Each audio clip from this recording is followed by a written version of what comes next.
8 जलप्रलयाचा शेवट। मग देवाने नोहा व तारवात त्याच्या बरोबर असलेले वनपशु आणि ग्रामपशु या सर्वांची आठवण केली।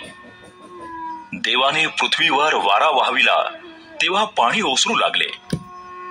जलाशयाचे झरे व आकाशाची द्वारे बंद झाली आणि आकाशातून पावसाची झोड थांबली।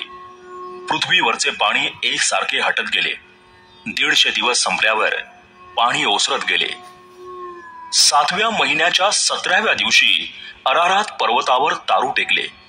10व्या महिन्यापर्यंत पाणी एकसारखे ओसरत होते व 10व्या महिन्याच्या पहिल्या दिवशी पर्वताचे माथे दिसू लागले।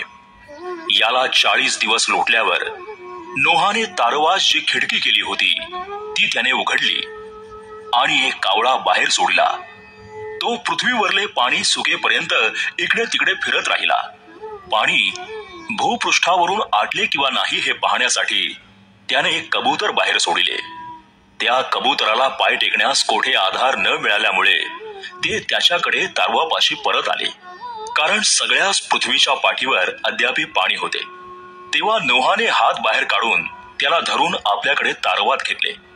त्याने आणखी 7 दिवस वाट पाहून तारवातून त्या कबूतराला पुन्हा बाहेर सोडले। सायंकाळी ते कबूतर त्याचकडे आले। तो त्याच्या चोचीत जैतून झाडाचे नुकतेच खुडलेले पान आहे असे त्याला दिसले। नोहा त्यावरून समजला की आता पृथ्वीवरचे पाणी आटले आहे। त्याने आणखी 7 दिवस थांबून त्या कबूतराला पुन्हा सोडले। ते त्याचकडे पुनरपी परत आले। 601व्या वर्षाच्या पहिल्या महिन्याच्या पहिल्या दिवशी पृथ्वीवरचे पाणी सुकून गेले। तेव्हा नोहाने तारवाचे छप्पर काढून पाहिले, तो पृथ्वीचा पृष्ठभाग वाळला आहे असे त्याला दिसले।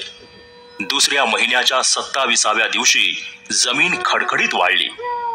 मग देव नोहाला म्हणाला, तू आपली बायको, पुत्र व सुना यास घेऊन तारवातून बाहेर निघ। पक्षी, पशु व भूमीवर रांगणारे सर्व यांपैकी जे प्राणी तुझ बरोबर आहेत त्या सर्वांस बाहेर आण, म्हणजे पृथ्वीवर त्याची संतती विपुल होईल। ते फलद्रूप होऊन पृथ्वीवर बहुगुणित होतील। तेव्हा नोहा आपले पुत्र, बायको व सुना यास घेऊन बाहेर निघाला। प्रत्येक पशु, प्रत्येक रांगणारा प्राणी, प्रत्येक पक्षी असे पृथ्वीवर संचार करणारे प्राणी जातवारीने तारवातून बाहेर निघाले। नंतर नोहाने परमेश्वरासाठी वेदी बांधली आणि सर्व शुद्ध पशु व सर्व शुद्ध पक्षी यातले काही घेऊन त्या वेदीवर त्यांचे होमार्पण केले। परमेश्वर त्याचा सुवास घेऊन आपल्या मनात म्हणाला, मानवामुळे मी इथपर भूमीला कधीही शाप देणार नाही, कारण मानवाच्या मनातल्या कल्पना बाळपणापासून दुष्ट असतात। तर मी आताच्या प्रमाणे पुन्हा अखिल जीवांचा कधीही संहार करणार नाही।